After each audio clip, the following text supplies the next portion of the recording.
Leader, as a ranking member. Thank you, Mr. Speaker. Proceed. Mr. Speaker, I will be very brief and short.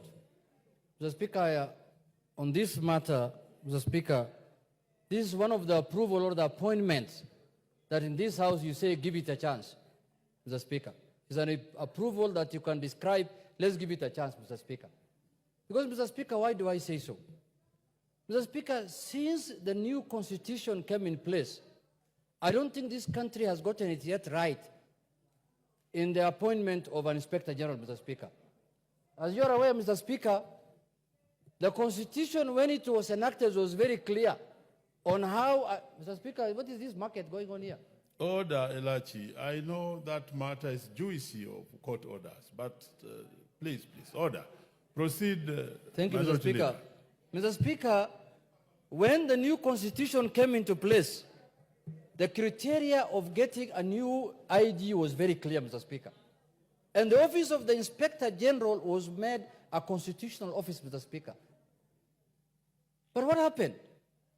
Through legislation, Mr. Speaker, this House changed the method of appointment of a new Inspector General. What was emphasized in the Constitution was that the National Police Service Commission, which is also an independent commission, was supposed to advertise in the dailies, in the media, for people to apply who wants to become the Inspector General of Kenya. Then after that, the National Police Service Commission was supposed to shortlist and come up with a few number that they can interview and then recommend names to the President, Mr. Speaker. We sat in this House in one afternoon and we changed. And we went back to the old way of doing things, where the President now nominates someone, then it's taken to the commission, then like this, like that, then the same person comes to this House to be approved, Mr. Speaker. That is not what the new Constitution was thinking about. Then we went down even to the deputy DIGs, who are not even vetted by anybody, who are appointed directly by the President, Mr. Speaker. Mr. Speaker, one of the biggest problems this country is facing is security. And if we don't get it right, we shall continue having problems day in, day out, Mr. Speaker, and that is why investment will be a problem, because there is no investment without security. We want to have, with this, the new Constitution changed our police force to a police service, Mr. Speaker. And there was a reason why that was done. Because people wanted an institution that provides services, not an institution that overlords on them, Mr. Speaker. Every year, every government that comes into place, Mr. Speaker, talks about police reforms, but nothing happens. It's just the word. It's just the statement. It ends there. We are going to reform the police. We are going to have a responsive police. We are going to have, when you see our policemen in this era, in this time, Mr. Speaker, carrying rungus in town, Mr. Speaker, it's shame. Very shame.